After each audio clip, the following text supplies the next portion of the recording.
അസ്സലാമു അലൈക്കും. പരിശുദ്ധമായ ദുൽഹിജ്ജ മാസത്തിലാണ് നമ്മൾ എല്ലാവരും ഉള്ളത്.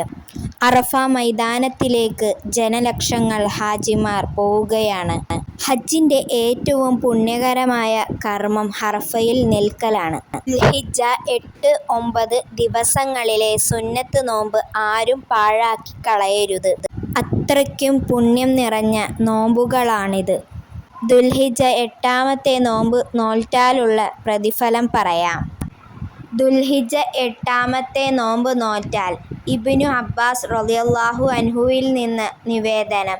ദുൽഹിജ്ജ 8-ലെ 8-ാമത്തെ നോമ്പ് അനുഷ്ഠിച്ചവർക്ക് ലഭിക്കുന്ന പ്രതിഫലം അല്ലാഹുവിന് മാത്രമേ അറിയുകയുള്ളൂ. അത്രയും പ്രതിഫലമാണ് ഈ നോമ്പ് നോറ്റാൽ ലഭിക്കുന്നത്. ദുൽഹിജ്ജ 9 അഥവാ അറഫാ ദിനത്തെ നോമ്പ്. നബി സല്ലല്ലാഹു അലൈഹി വസല്ലമ തങ്ങൾ പറയുന്നു, മുമ്പുള്ള ഒരു വർഷത്തെയും വരാനിരിക്കുന്ന ഒരു വർഷത്തിൻ്റെയും മുഴുവൻ പാപങ്ങൾ പൊറുക്കാൻ അറഫാ ദിന നോമ്പ് കാരണമാകുന്നു. ഈ ഹദീസിനെ വ്യാഖ്യാനിച്ച് ഇബ്നു അബ്ബാസ് റളിയല്ലാഹു അൻഹു പറയുന്നു, അറഫ നോമ്പ് നോറ്റാൽ വരാനിരിക്കുന്ന ഒരു വർഷത്തിൻ്റെയും പാപങ്ങൾ അല്ലാഹു പൊറുക്കപ്പെടുന്നതിനാൽ അറഫ നോമ്പ് നോറ്റാൽ ഒരു വർഷം കൂടി ആയുസ് നീട്ടിക്കിട്ടുമെന്ന് മഹാന്മാർ പറഞ്ഞിരിക്കുന്നു. ദീർഘായുസ് വേണ്ടവർ അറഫാ ദിന നോമ്പ് നോൽക്കുക. നമ്മളുടെ പ്രാർത്ഥനയ്ക്ക് ഉത്തരം ലഭിക്കുന്ന ദിവസം കൂടിയാണ് അറഫാ ദിനം. നബി സല്ലല്ലാഹു അലൈഹി വസല്ലമ തങ്ങൾ പറയുന്നു, ഏറ്റവും നല്ല പ്രാർത്ഥന അറഫാ ദിനത്തിലെ പ്രാർത്ഥനയാണ്. അതിനാൽ എല്ലാവരും അറഫാ ദിന നോമ്പ് നോൽക്കുക. റമളാനിൽ ഖളാ ആയ നോമ്പ് ഇതിനെ കൂടെ കൂട്ടുക.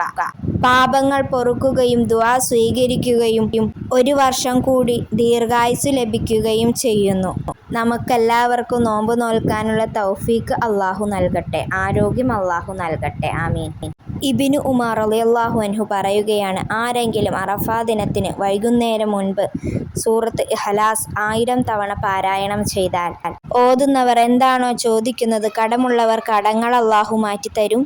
രോഗമുള്ളവനാണെങ്കിൽ രോഗം മാറാൻ, ഏതു ദുരിതത്തിലാണോ കഴിഞ്ഞു പോകുന്നത് ആ കണ്ണീരുകളും കഷ്ടപ്പാടുകളും മാറാൻ സൂറത്ത് ഇഖ്ലാസ് നിറഞ്ഞ മനസ്സോടുകൂടി ആരെങ്കിലും ഓതിക്കഴിഞ്ഞാൽ അവരുടെ ജീവിതത്തിലെ മുഴുവൻ പ്രയാസങ്ങളും അല്ലാഹു എടുത്തു കളയും.